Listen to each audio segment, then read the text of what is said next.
ये नयन डरे डरे, ये जाम भरे भरे, जरा पीने दो कल की किसको खबर, एक रातों के निडर मुझे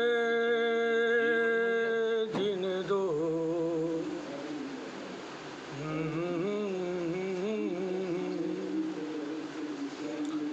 बेखौफ होकर के जीना इस जिंदगी का जो मंत्र है वो बेमिसाल है।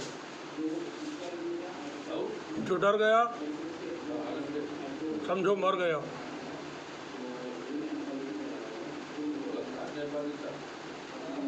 आम जिंदगी में वो सियासी हो, समाजी हो, कैसी भी जिंदगी है इंसान की, निडर होके जीना इंसानों को ज़रूर सीख लेना चाहिए। भारत की राजनीति में इस वक्त विपक्ष के अंदर बड़े अच्छे बड़े शानदार लीडर्स मौजूद हैं और 2024 के लोकसभा चुनाव के बाद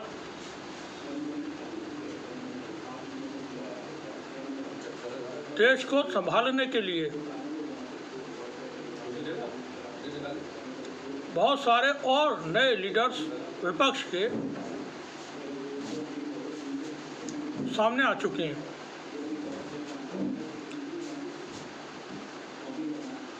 अरविंद केजरीवाल एक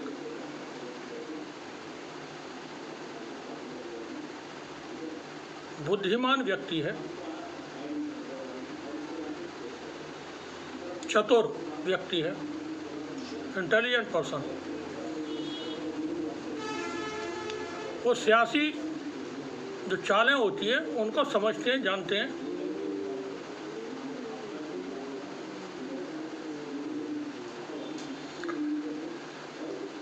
जेल में थे, सुप्रीम कोर्ट ने जमानत दे दी और अब वो रिहा हो चुके हैं। रिहा होने के बाद आज जो उन्होंने ऐलान किया है कि आज से 2 दिन के बाद वो मुख्यमंत्री पद से इस्तीफा दे देंगे, यानी 17 सितंबर को वो अपने पद से इस्तीफा देंगे, मुख्यमंत्री पद से। 17 सितंबर भारत के नॉन बायोलॉजिकल विश्व गुरु यशस्वी प्रधानमंत्री नरेंद्र मोदी का जन्म दिवस है। करोड़ों लोग इसको बेरोजगारी दिवस के तौर पर मनाते हैं। सोशल मीडिया पर ट्रेंड चलता है बेरोजगारी दिवस प्रधानमंत्री मोदी के जन्मदिन के ऊपर। अब 17 अक्टूबर को अरविंद केजरीवाल दिल्ली के मुख्यमंत्री पद से इस्तीफा देंगे।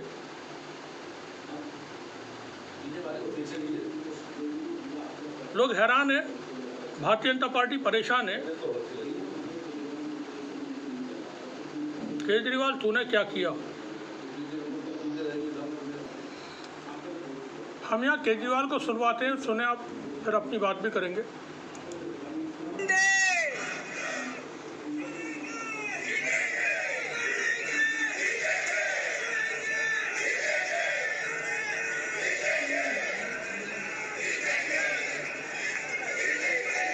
मंच पे बैठे हुए मेरे सभी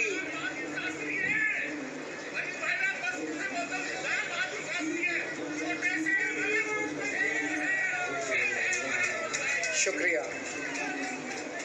मंच पे बैठे हुए मेरे आम आदमी पार्टी के सभी साथीगण, नेतागण, आज यहाँ पे इतनी बड़ी संख्या में आए हुए सभी भाइयों बहनों और जो टीवी के माध्यम से इस वक्त देश भर में लोग देख रहे हैं, उन सभी भाइयों बहनों, माताओं, बुजुर्गों, बच्चों, आप सब लोगों को मेरा नमस्कार, सबको मेरा प्रणाम। प्रणाम। I love you too. सबसे पहले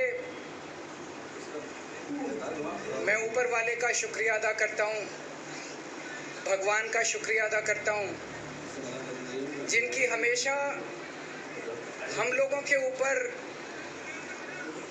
बहुत कृपा रहती है, बहुत आशीर्वाद रहता है, जिसने इस देश की राजनीति बदल के रख दी। मैं इसीलिए सबसे पहले ऊपर वाले का पूरे सम्मान के साथ शुक्रिया अदा करता हूं और आशीर्वाद चाहता हूं।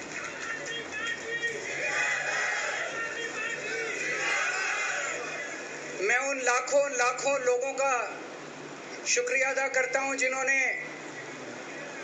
हम लोगों के लिए, जब हम लोग जेल में थे, मैं, मनीष सिसोदिया जी, संजय सिंह जी, विजय नायर जी, अभी सतिंदर जैन जी हैं, अमानतुल्लाह खान हैं, उनको वो भी जल्दी आएंगे मैं उम्मीद करता हूँ।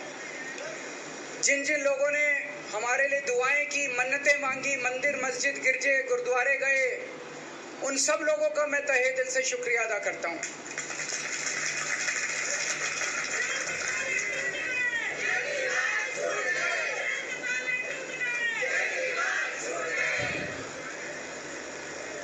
जेल में काफी वक्त मिला, से पढ़ी, पॉलिटिकल किताबें पढ़ी, अपने स्वतंत्रता के आंदोलन की किताबें पढ़ी, गीता कई बार पढ़ी, रामायण पढ़ी, महाभारत पढ़ी।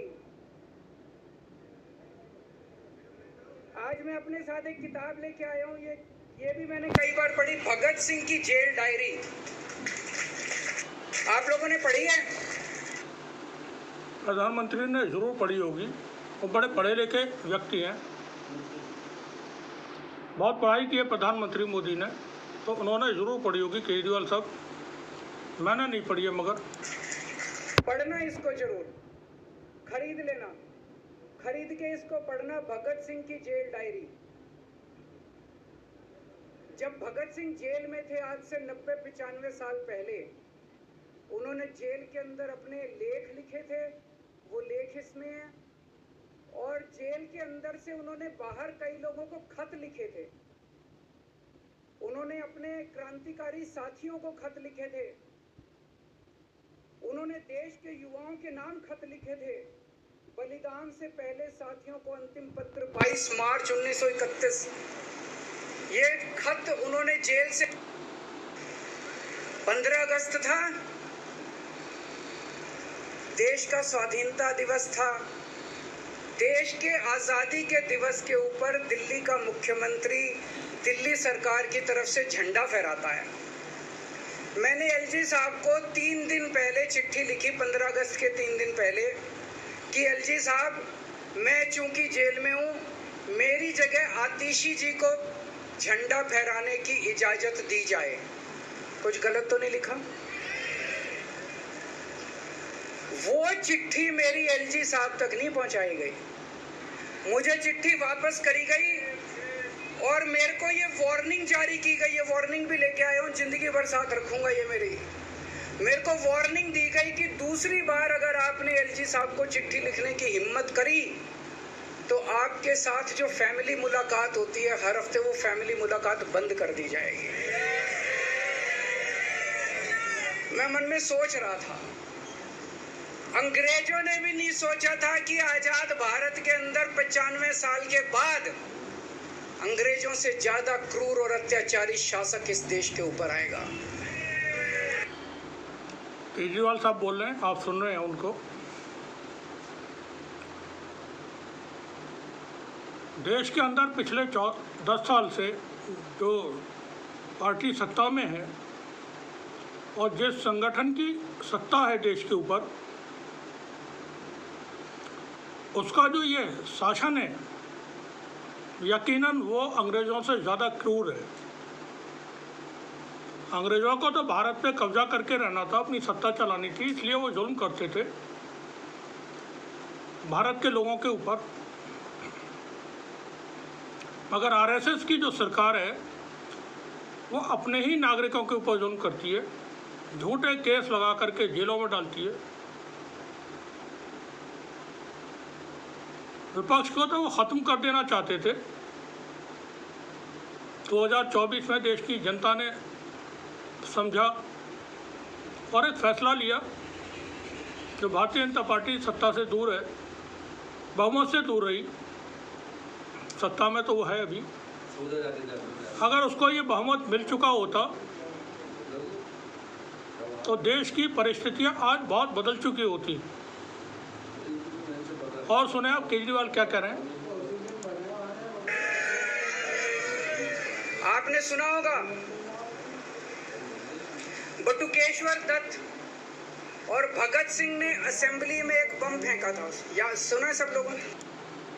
को अलग जेल में रखते हैं, साथ मिलने की इजाजत नहीं दी जाती। जब मैं जेल में था एक दिन संदीप पाठक मेरे से मिलने के लिए आया।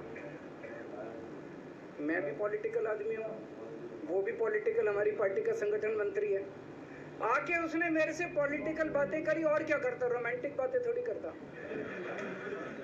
तो पॉलिटिकल आदमी वो, पॉलिटिकल आदमी मैंने उससे पूछा देश में क्या चल रहा है, उसने देश की पॉलिटिकल हालत बताई। मैंने उससे पूछा पार्टी में क्या चल रहा है, उसने संदीप पाठक को ब्लैकलिस्ट कर दिया गया, उसके बाद मेरे से मिलने नहीं दिया गया।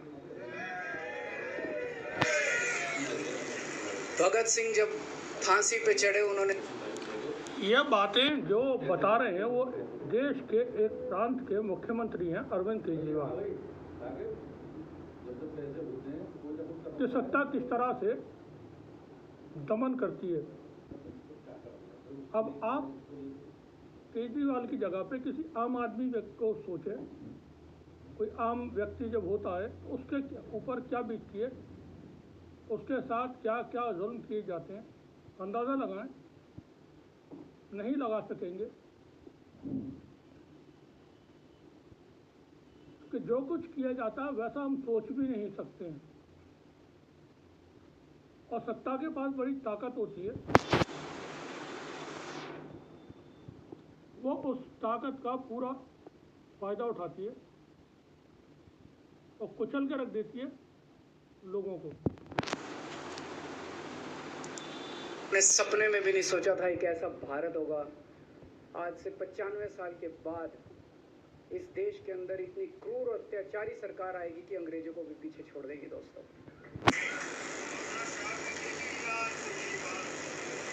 मुझे जेल क्यों भेजा इन लोगों ने? ऐसा नहीं कि केजरीवाल ने कोई भ्रष्टाचार किया, वो इनको भी पता है, मेरे को भी पता है, आपको भी पता है। इन्होंने जेल क्यों भेजा मेरे को? इनका मकसद था आम आदमी पार्टी को तोड़ना। इनका मकसद था केजरीवाल के हौसले को तोड़ना। केजरीवाल यह काम भी भारतीय जनता पार्टी लंबे वक्त से कर रही है देश के अंदर। गोवा के चुनाव हो, मणिपुर का मामला हो, त्रिपुरा का मामला है, कर्नाटक, मध्य प्रदेश, जगह जगह चुनी सरकारों को गिराया गया।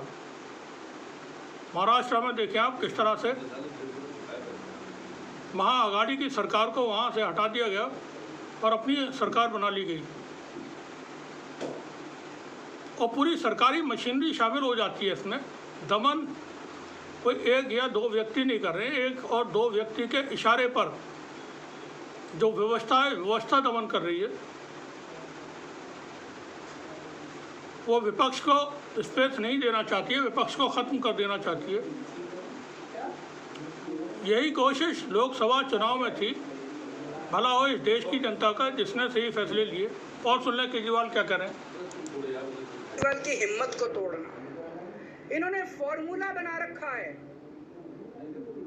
आप देख रहे हो किस तरह से एमएलए तोड़ दो, एमएलए खरीद लो, ईडी भेज के डरा दो, सीबीआई भेज के डरा दो, फर्जी केस कर दो, जेल में डाल दो, पार्टी तोड़ दो। महाराष्ट्र में कैसे उन्होंने दो राष्ट्रीय पार्टियां तोड़ दी। पार्टी तोड़ दो, सरकारें गिरा दो और अपनी सरकार बना लो। इनको यह लग रहा था केजरीवाल को जेल भेज देंगे तो दिल्ली में इनकी पार्टी टूट जाएगी, दिल्ली में बीजेपी की सरकार बना लेंगे। इनको लग रहा था पंजाब की सरकार तोड़ के पंजाब में हम अपनी सरकार बना लेंगे, इनके एमएलए तोड़ लेंगे। लेकिन हमारी पार्टी नहीं टूटी, हमारे एमएलए नहीं टूटे। हमारे एमएलए तो छोड़ो, कार्यकर्ता भी। एक फॉर्मूला और इन्होंने नया बनाया है। जहां जहां ये चुनाव हारे वहां वहां के मुख्यमंत्री पे फर्जी केस करके उसको गिरफ्तार कर लो और उसकी सरकार गिरा दो। अगर मैं इस्तीफा दे देता, अगर मैं हेमंत सोरेन साहब ने इस्तीफा दिया, मैं भी इस्तीफा दे देता, इन्होंने सीतारमैया पे भी अभी केस किया है। इस सीतारमैया साहब के ऊपर इन्होंने पिनाराई विजयन के ऊपर भी केस कर रखे हैं, ममता दीदी के ऊपर केस कर रखे हैं।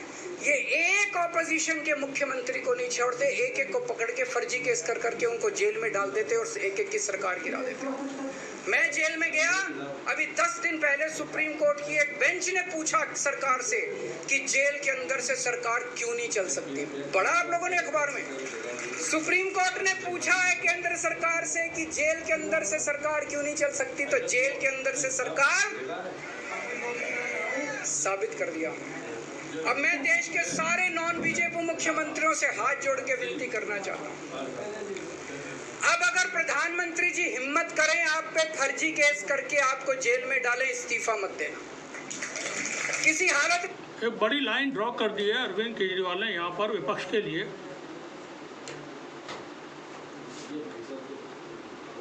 और एक काम और शुरू किया है भारतीय जनता पार्टी ने, विपक्षी पार्टी की जहाँ सरकारें हैं वहाँ धार्मिक उन्माद पैदा करो, मस्जिदों को विवादित बताओ और अपने उपद्रवियों को भेज करके सड़कों पर हंगामे खड़े करो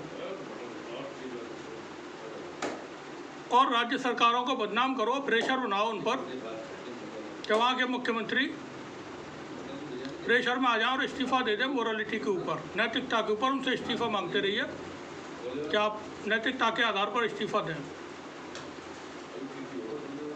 नैतिकता है कहाँ अपने यहाँ पर? इतना बड़ा व्यक्ति कहता है कि जमीन को समतल होना होगा, एक जादूगर सा दिखने वाला व्यक्ति कहता है कि मेरे लोगों ने गिराई थी बाबरी मस्जिद।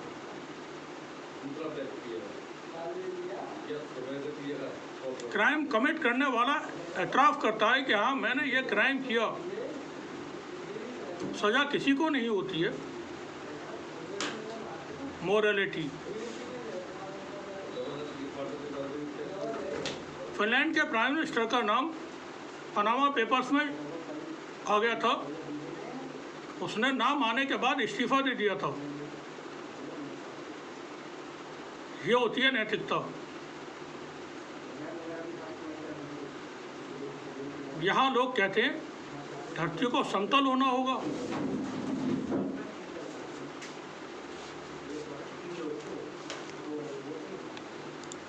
में इस्तीफा मत देना, जेल से सरकार चलाना, हम सबको मिलके, ऐसा नहीं कि हम पद के लालची हैं, ऐसा नहीं कि 18 लाख बच्चों को हमने सरकारी स्कूल अच्छे बना के भविष्य दिया है। हम ये कैसे कर पाए? हम ये केजरीवाल की सरकार अगर भ्रष्ट है तो सरकार की जो एजेंसियां हैं उनको साबित करना चाहिए था, कोर्ट के अंदर सबूत पेश करने चाहिए थे। केजरीवाल भ्रष्ट है तो जाकर के अदालत में सबूत पेश करने चाहिए थे कि ये ऐसा एविडेंस, और ये करप्ट लोग हैं।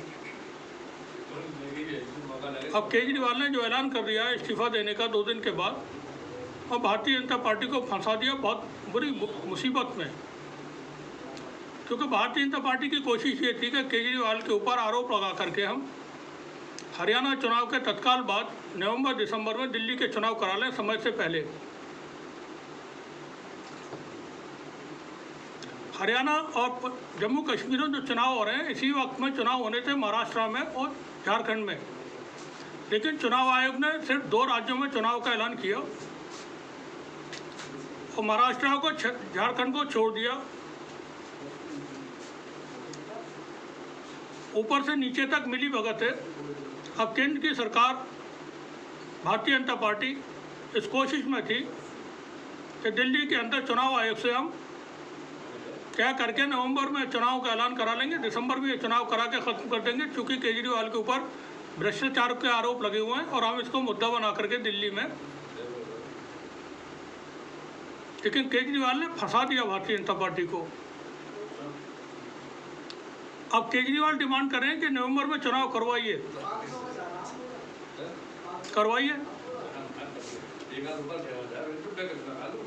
चुनाव आयोग ऐलान करे अब हरियाणा के चुनाव के बाद के नवंबर में ये तारीखें हम घोषित कर रहे हैं दिल्ली के चुनाव के लिए।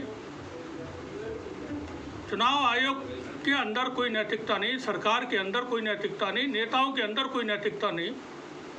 भारतीय जनता पार्टी के नेताओं के ऊपर इतने सारे आरोप लगे हैं, किसी एक के खिलाफ कार्रवाई नहीं हुई। मॉलेस्टेशन से लेकर के करप्शन तक हर तरह के आरोप लगे हैं। बॉबी गेट वीडियो देखें आप, वो लड़की नितिन गडकरी से लेकर के विजय गोयल और तमाम लोगों के नाम ले रही है और कह रही है कि मेरे साथ मुझको रात को मैसेज किया करता था, यू आर हॉट बम। और नितिन गडकरी नई नई लड़कियां मंगवाते थे। विपक्ष के किसी नेता के संबंध में इस तरह का कोई वीडियो वायरल हुए होते, पुरानी बात है ये, 5-7 साल पुरानी जो हम बात कर रहे हैं। एक मुख्यमंत्री, राज्य का मुख्यमंत्री रहते हुए लड़कियों की जासूसी करवाता है। इतने संगीन आरोप, मोरालिटी के आधार पर भारतीय जनता पार्टी के लोग जब इस्तीफा मांगते हैं किसी से, तो तबीयत करती है। और सुन लें, केजरीवाल को सुनवाते हैं। कर पाए क्योंकि हम ईमानदार हैं। आज अगर किसी के घर में कोई बीमार हो जाए, के लिए मैं बैठने को तैयार हूं। मैंने अपने जीवन में कुछ नहीं कमाया, मेरा बैंक अकाउंट खाली है, हमारी पार्टी का बैंक अकाउंट खाली है। मैंने जिंदगी में कुछ नहीं कमाया, अपनी इज्जत और अपनी ईमानदारी के सिवा मेरे पास कुछ नहीं आया। मैंने भी कुछ नहीं कमाया केजरीवाल साहब, बैंक अकाउंट खाली है, और जो कमाया सबका सब गंवाया।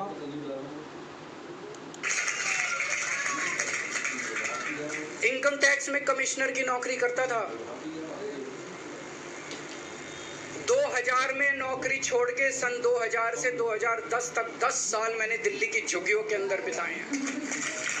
कुछ महीने दिल्ली की झुग्गियों में जाके रहा मैं, झुग्गी के अंदर, नंद नगरी, सुंदर नगरी की झुग्गियों के अंदर मैंने गली गली में खाक छानी है कि गरीब आदमी रहता कैसे, उसके घर का गुजारा कैसे चलता है। अगर पैसे कमाने हो तो इनकम टैक्स कमिश्नर की नौकरी बुरी नहीं थी। और जब मैंने नौकरी छोड़ी थी तब कोई पार्टी नहीं थी, कुछ नहीं थी। ऐसा नहीं था कि उस टाइम ये था मुख्यमंत्री बनने चला था या कोई पार्टी, कुछ नहीं था, कोई भविष्य नहीं था। केवल देश के लिए जुनून था कि देश के लिए कुछ करना है। आज से कुछ महीने बाद चुनाव है, दिल्ली के चुनाव है। मैं जनता को निवेदन करना चाहता हूं, अपील करना चाहता हूं, अगर आपको लगता है केजरीवाल ईमानदार है, मेरे पक्ष में वोट दे देना। अगर आपको लगता है केजरीवाल गुनहगार है, मेरे को वोट मत देना। फंस गई बीजेपी, ठाकुर तो गयो, साहेब और शाह गयो। आप अगर मेरे को, अगर आपका एक एक वोट मेरी ईमानदारी का सर्टिफिकेट होगा, अगर आप मेरे को वोट देके जिताओगे और अगर आप कहोगे कि केजरीवाल ईमानदार है, तो चुनाव के बाद, उसके बाद जाके मैं सीएम की कुर्सी पे बैठूंगा। तब तक मैं सीएम की कुर्सी पे नहीं बैठूंगा।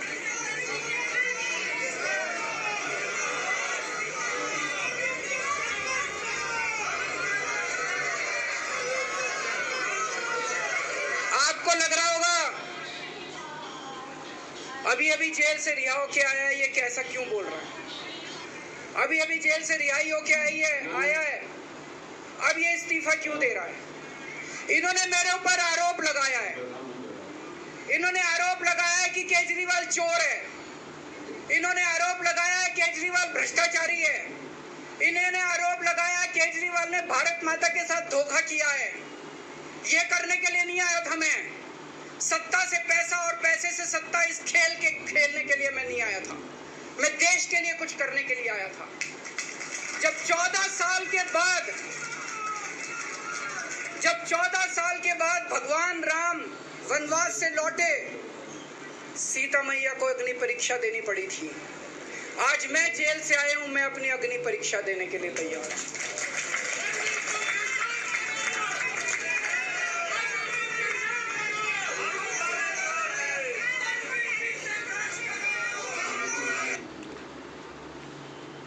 माधवीपुरी बुच, खुद प्रधानमंत्री मोदी, इलेक्टोरल बॉन्ड से जो कमाई की गई है राफेल के घोटाले में जो पैसे दिए गए हैं, पेगासस से जो जासूसी कराई गई है, तमाम मामलात की नैतिक जिम्मेदारी अपने ऊपर लेते हुए इस्तीफा दें, देश की सत्ता छोड़ें। केजरीवाल ने तो ऐलान कर दिया वो इस्तीफा दे रहे हैं 2 दिन के बाद। प्रधानमंत्री मोदी कहें मैं भी इस्तीफा दे रहा हूँ, मेरे ऊपर बड़े सारे आरोप लगे हैं, और वो लगे हाथ अपनी डिग्री भी दिखा दें।